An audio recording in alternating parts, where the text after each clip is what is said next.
వివాహ బంధంలో పెరుగుతున్న అసహనాలు, హత్యలు, ఆత్మహత్యలకు దారితీస్తున్నాయి.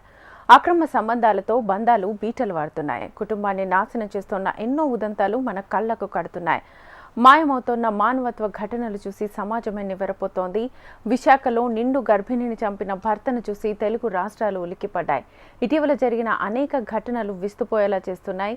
ఒకవైపు భర్తను భార్య, భార్యను భర్త, వీళ్ళిద్దరూ కాకపోతే వాళ్ళ పిల్లలు, వీళ్ళందరినీ అత్యంత కిరాతకంగా చంపడం చూస్తే మనం ఎక్కడ నివసిస్తున్నామా అని భయం వేస్తోంది. ప్రతిరోజు ఎక్కడో ఒక చోట భార్యను చంపిన భర్తనో, భర్తను చంపిన భార్యనో, లేకపోతే భార్యను ముక్కలు ముక్కలుగా చేసి మీర్పేట ఘటన కూడా మనం చూసాము.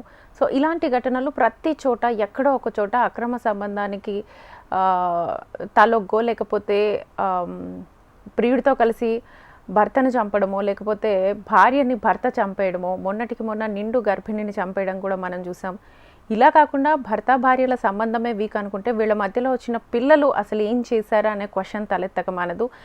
మొన్నటికి మొన్న రజిత ముగ్గురు పిల్లల్ని పెరుగన్నంలో విషం పెట్టి మరీ చంపేసిన ఘటన మనం చూసాం. తర్వాత పశ్చాత్తాపం కూడా కనిపించలేదు. అంటే అక్రమ సంబంధాలు ఎంత డీప్గా వెళ్తున్నాయి, ఎక్కడికి వెళ్తున్నాయి, ఏం ఆలోచించనీయకుండా చేస్తున్నాయి అనేది మనం ఆలోచించుకోవచ్చు. సో ఈ నేపథ్యంలో వీళ్ళ మైండ్ సెట్ అసలు ఎలా ఉంటుంది, ఎందుకు ఆ టైంకి అలా ఆలోచిస్తున్నారు, లేదు వాళ్ళతో కలిసి బతుకుతాం అనుకున్నప్పుడు, సో ప్రియుడితో కలిసి వెళ్ళిపోవాలి అని అనుకున్నప్పుడు రజిత భర్త కూడా చెప్పడం మనం చూసాము.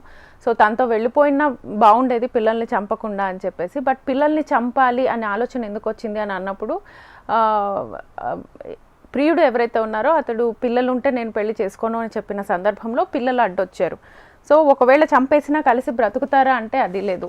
సో జైలుకు వెళ్తారు. ఎన్ని దాచిపెట్టి చేసినా కూడా ఎక్కడో చోట బయటపడతారు. ఇలాంటి అక్రమ సంబంధాలు ఎప్పటికైనా విషాదాంతం అవుతాయి అనేది తెలిసినా కూడా, ఎక్కడికెక్కడ మనం న్యూస్ చదువుతున్నా కూడా నెక్స్ట్ డే ఇంకొకరు చేస్తుంటారు. పోనీ వీళ్ళు ఆ న్యూస్ చూసుంటారా అంటే ఖచ్చితంగా చూసుంటారు.